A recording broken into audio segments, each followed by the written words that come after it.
Bonjour, c'est Pierre-Étienne Bourget. J'espère que vous allez super bien. Donc, je suis heureux de vous accueillir sur le bord de ce lac, sur ma propriété, pour discuter avec vous, tel que je vous l'ai annoncé, du sujet de la libération intérieure, du sujet de l'accès à l'inconscient, du sujet de passer à l'action avec un minimum de résistance, avec un maximum d'énergie et un maximum de clarté sur ce qui résonne réellement dedans de vous, ce qu'est votre chemin en termes de grande qualité de chemin. Donc, bien heureux d'entrevoir passer les prochaines minutes avec vous à parler de cela. Et précisément, dans la présente vidéo, je vais aborder 3 sujets avec vous. Le premier, c'est une métaphore qui, je l'espère, va vous permettre de saisir des dynamiques qu'on va aborder entre autres un petit peu dans cette vidéo, mais spécialement dans d'autres vidéos qui vont suivre juste après.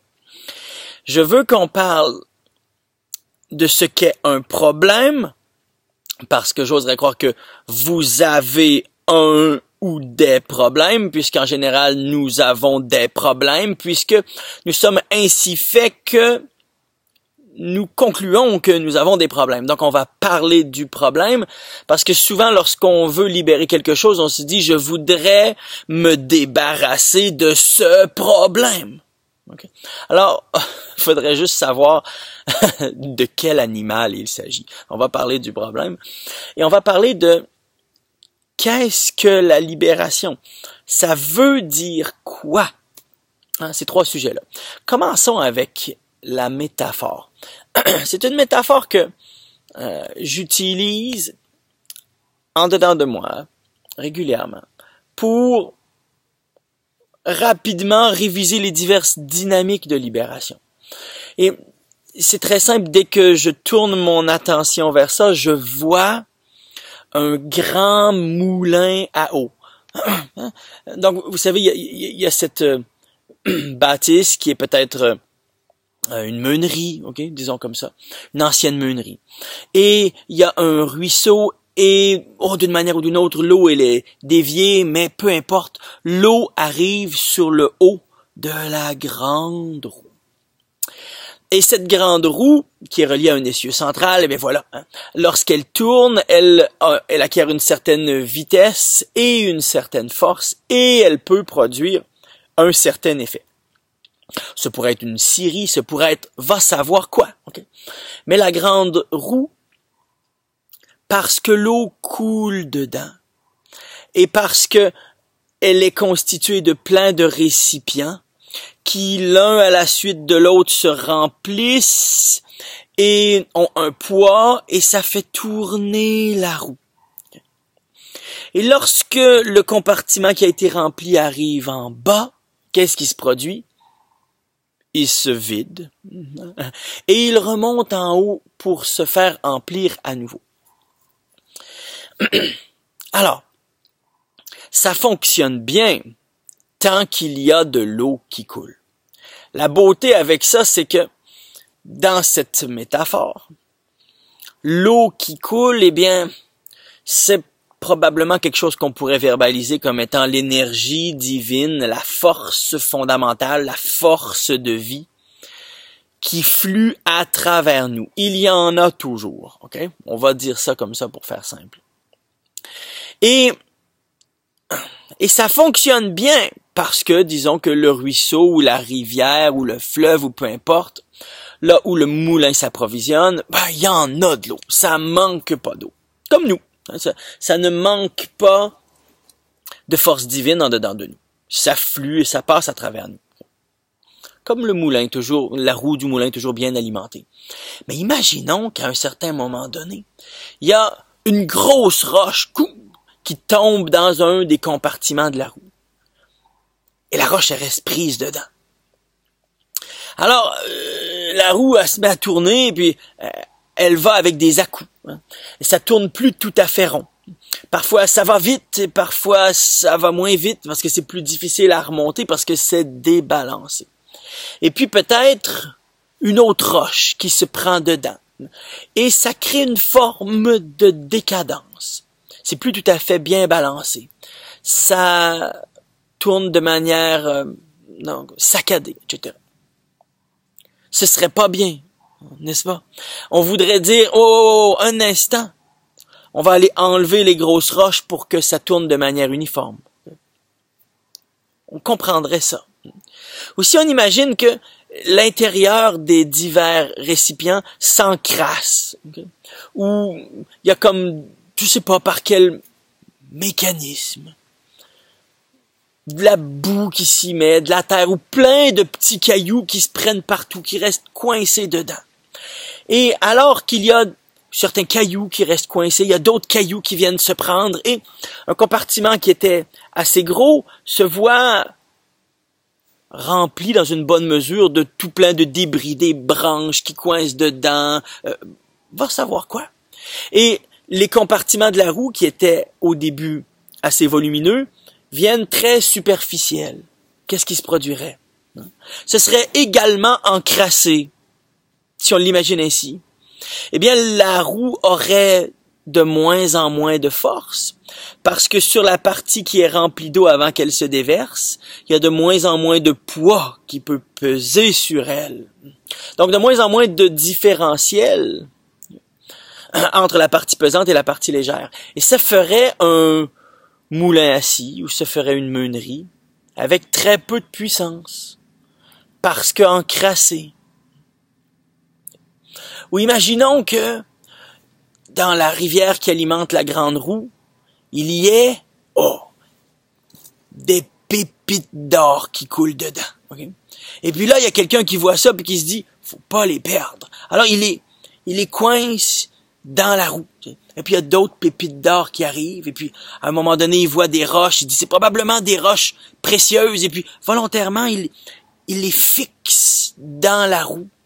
Et il est là, puis il regarde ce qui coule. Puis, dès qu'il a l'air, il voit quelque chose de précieux. Ah, ça, c'est probablement un bois précieux. Alors, il le fixe dans la roue. Et il met dans la roue tout plein de choses précieuses. Oh, ça, probablement un diamant, ou je sais pas quoi, ou une roche semi-précieuse. Et puis, il fixe dans la roue ce qu'il veut pas perdre.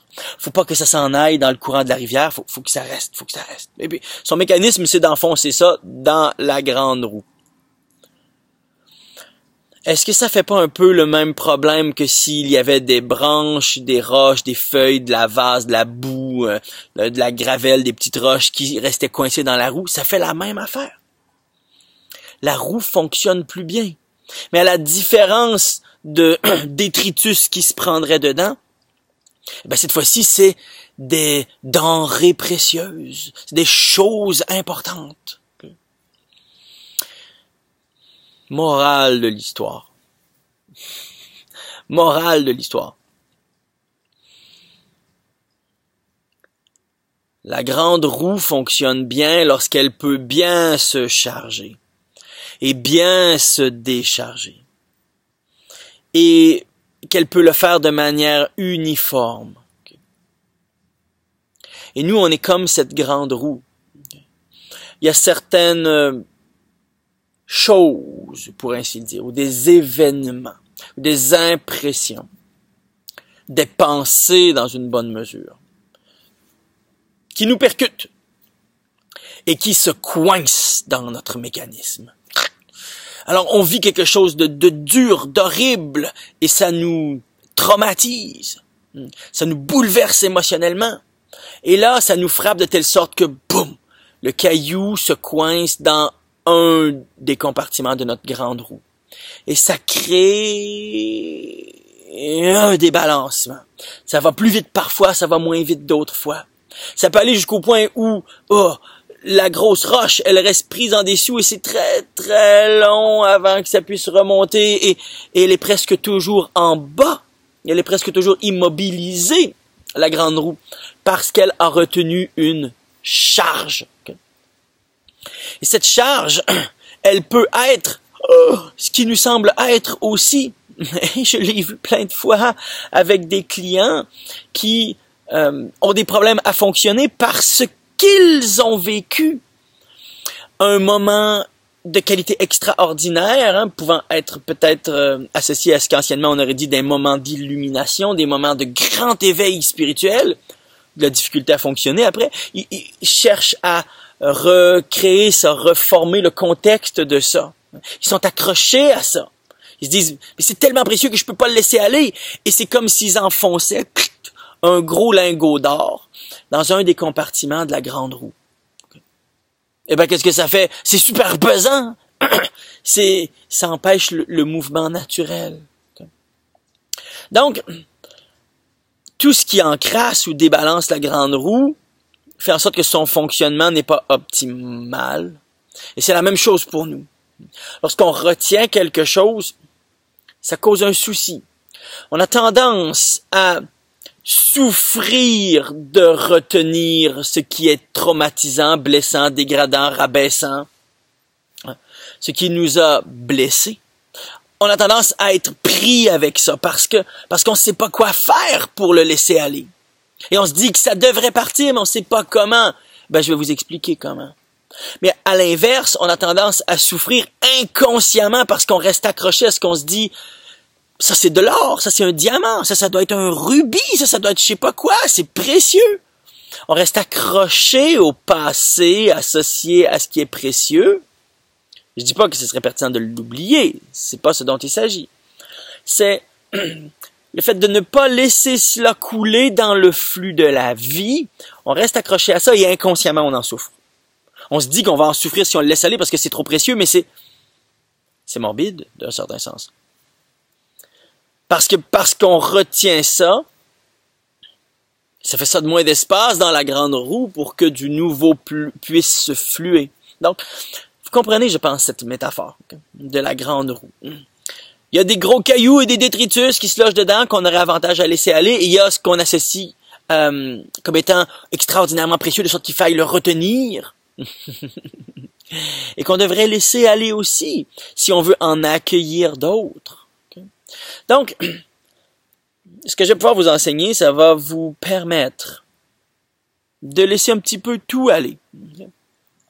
Et j'en entends peut-être en imagination dire, ouais, mais attends un petit peu, lorsqu'il y a vraiment un diamant qui passe, lorsqu'il y a vraiment une grosse pépite d'or, faut-il pas la retenir? Bon, premièrement, je suis absolument pas contre, et comment pourrais-je l'être de manière intelligente, contre le fait de stabiliser dans notre environnement ce qui nous est précieux. Donc, moi, je sais que je vis ici et je suis heureux de vivre ici. Je suis heureux donc de faire en sorte que je puisse demeurer ici. Je suis heureux de plein de choses et c'est très intéressant et tout à fait intelligent de les stabiliser d'une certaine manière autour de nous. J'ai plusieurs enfants, 8 enfants présentement, et je les aime, ok?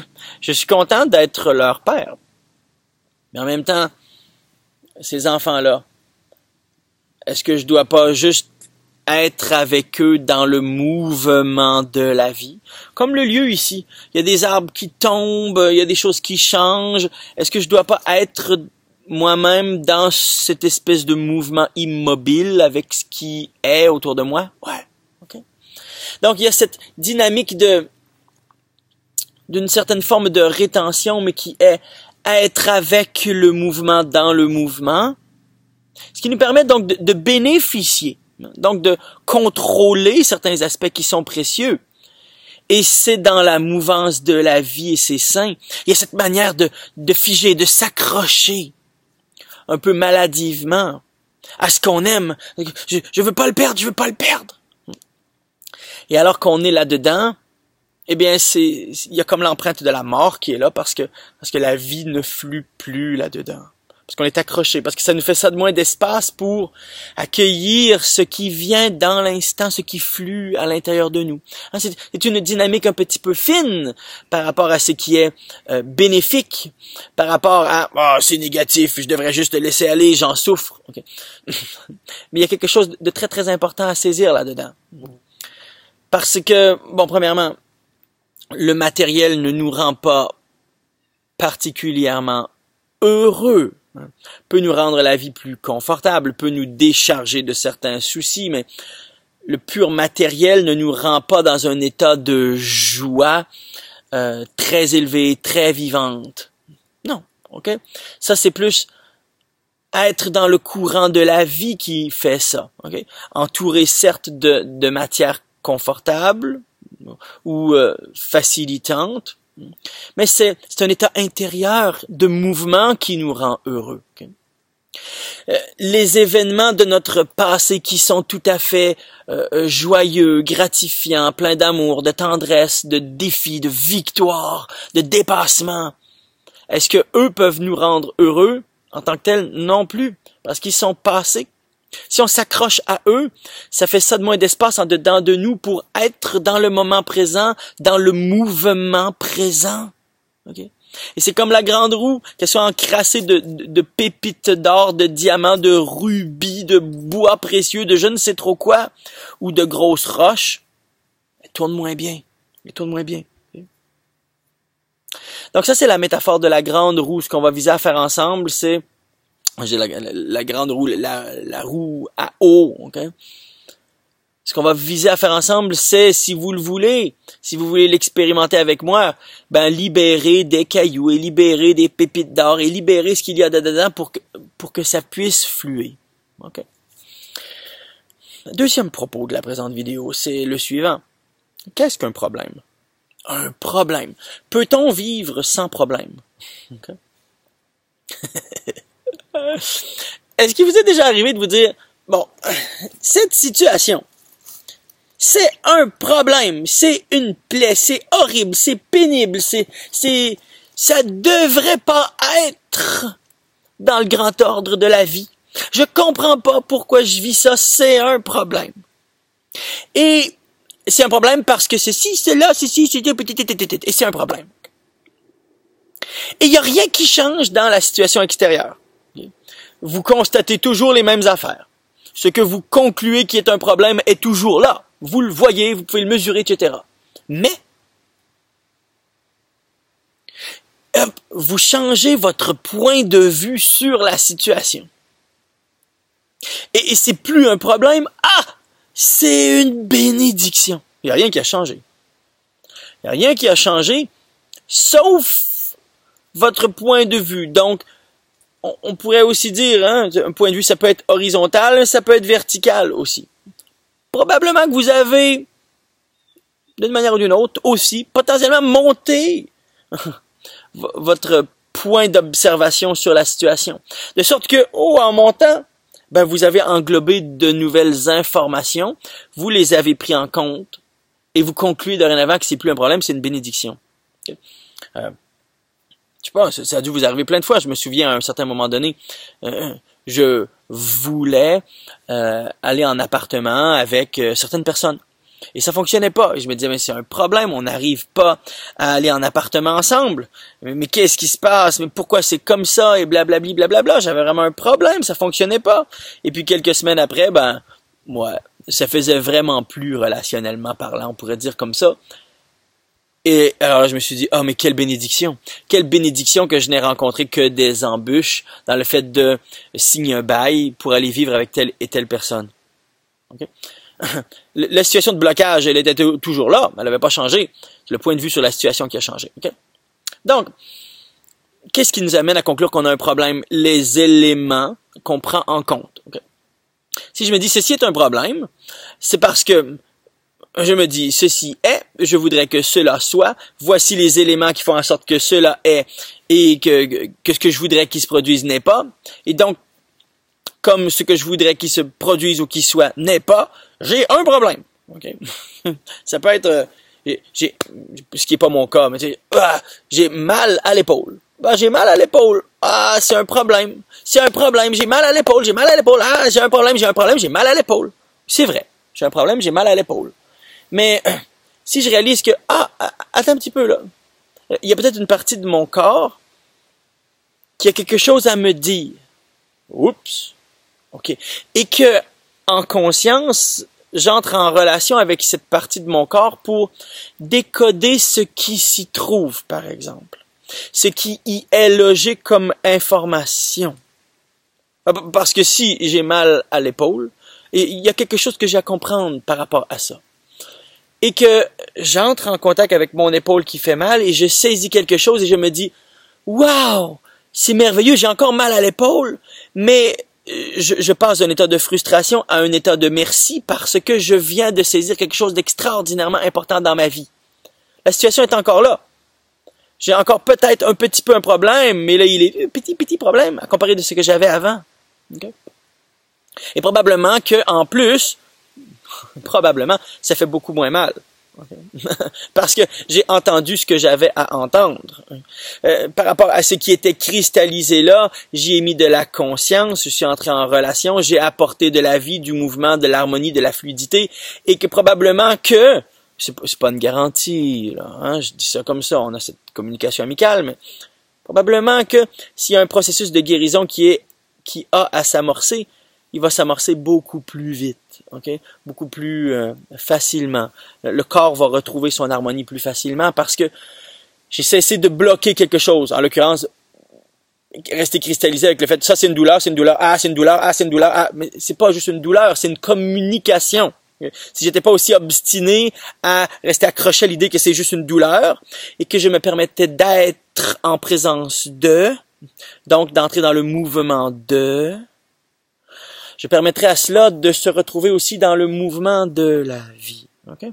Donc, un problème, c'est là où les conclusions logiques qu'on tire d'une situation à un certain niveau d'opération. Un problème. C'est d'un certain sens une conclusion logique. Ça ne veut pas dire que c'est l'ultime grande logique de la vie, okay? Mais c'est une conclusion logique. Si je monte mon point de vue ou si je change mon point de vue, je vais englober de nouvelles informations. Je vais voir de nouvelles choses. Je vais percevoir, je vais entendre, je vais ressentir nouvellement. Et je vais conclure nouvellement. Ma conclusion logique va être différente. Okay? Donc, si on peut changer, ne serait-ce que notre point de vue sur une situation et passer d'un état de problème à bénédiction, okay? Intéressant. Mais ça sous-entend accéder à de nouvelles informations qui souvent sont autour de nous, mais qu'on n'arrive pas à conscientiser, auquel on n'arrive pas à accéder directement.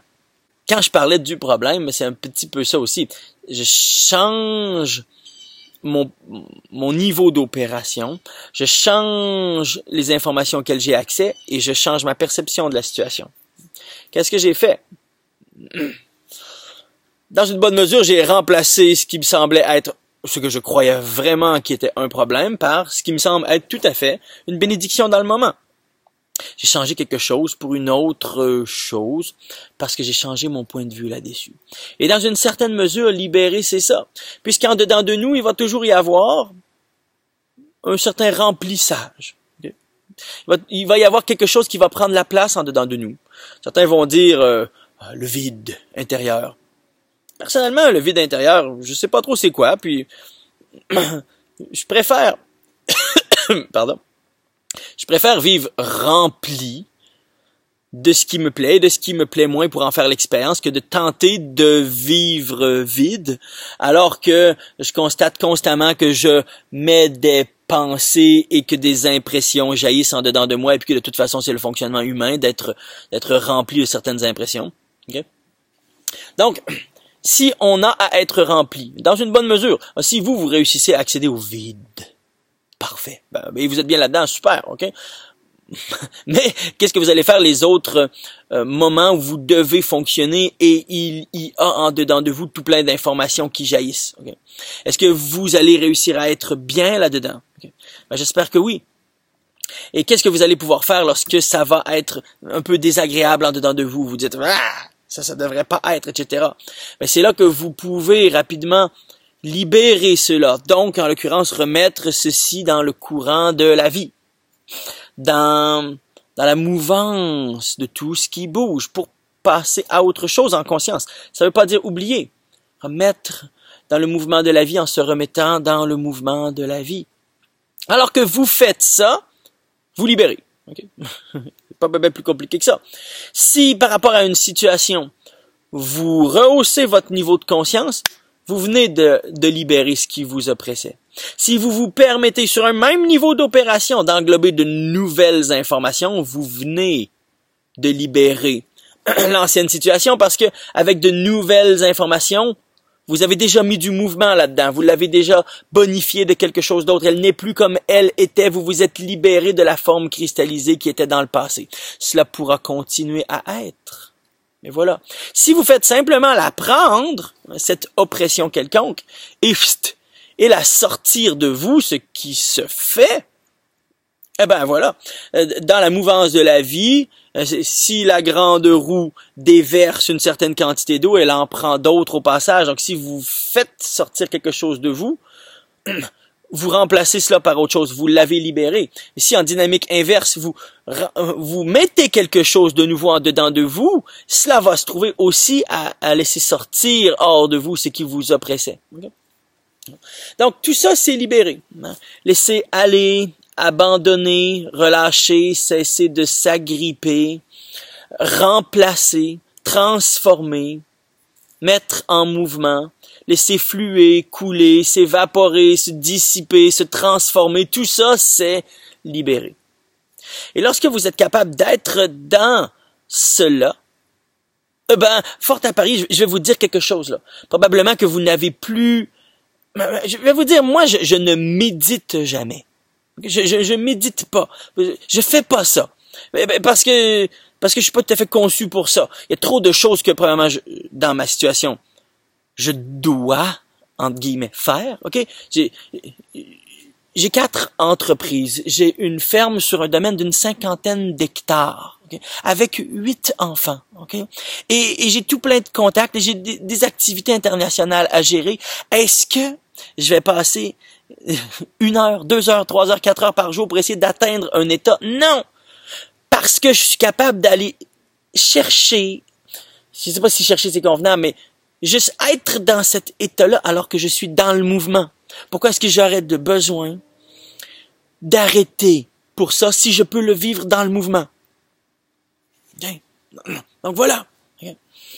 Je fais pas ça. Parce que ce que je veux vivre, je suis capable de le vivre dans le mouvement. Et lorsque ça bloque, parce que parfois ça bloque, ok, parce que c'est ça la réalité incarnée. Hein. On devient plus ou moins apte à un certain niveau. On se dit je suis prêt pour le niveau suivant. Et quand on monte au niveau suivant, hop, on a de nouveaux problèmes, de nouveaux défis, jusqu'à ce qu'on réussisse à se stabiliser sur ce niveau-là. Et si on veut continuer à être des êtres de croissance, eh bien, on monte de niveau encore par la suite et on rencontre de nouveaux problèmes jusqu'à ce qu'on se stabilise et qu'on soit capable donc de maîtriser les éléments de ce niveau-là. Et c'est ça la vie. Et c'est ça qui nous rend plus forts. Pourquoi la fuir si on peut être dedans? C'est un petit peu ça que je vous propose. Et si on veut pas avoir à la fuir, faut être capable de la gérer. Je suis sûr que vous avez déjà eu un choc émotionnel et vous vous dites je veux plus avoir ce choc émotionnel. J'en ai eu plein, vous en avez eu plein, on va continuer à en avoir. Bienvenue sur Terre, ok?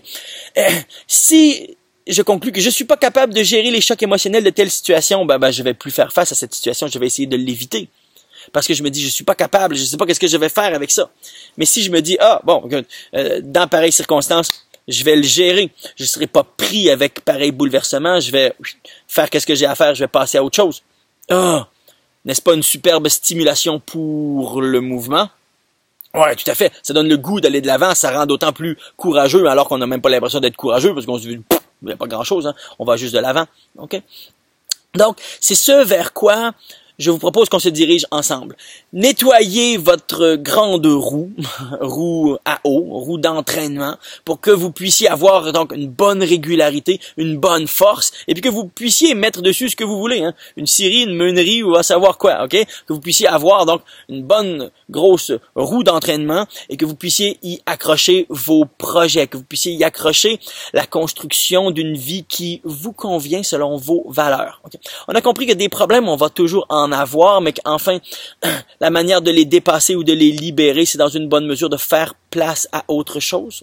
On a discuté ensemble du fait qu'on peut rester accroché à ce qui nous percute, mais aussi à ce qui nous semble être extraordinairement précieux, mais que les deux nous empêchent d'être dans le mouvement de la vie.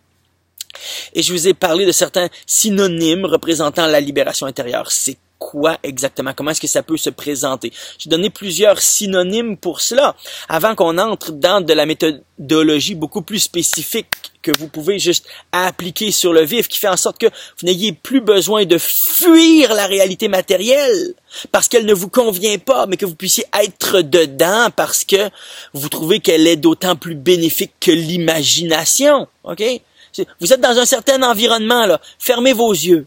Fermez vos yeux. Essayez d'imaginer autour de vous la vivacité des couleurs, des mouvements, etc. Faites tout ce que vous pouvez. Ouvrez les yeux. Ah, vous allez voir, c'est tellement plus beau dans l'expérience, mais c'est la même chose. L'humain fuit l'expérience en allant se cacher du monde, se réfugier en lui-même, se couper des autres, se couper de l'expérience, se couper des défis, se couper du mouvement parce qu'il sait pas toujours comment le gérer, mais si vous savez comment le gérer, vous pouvez aller. C'est ça que je vous propose pour la suite. C'était un petit peu l'introduction philosophique d'un sens, bien qu'avec moi c'est toujours un peu philosophique. C'est jamais l'ultime ligne droite. Mais regardez dans la nature, trouvez-moi une ligne droite. Il n'y a pas de ligne droite, ok? Alors, c'est peut-être un petit peu sinueux, mais on va ensemble vers le fait que vous deveniez de plus en plus apte dans le mouvement à appliquer de la méthodologie de libération. On se dit à la vidéo suivante. À bientôt. Bye bye.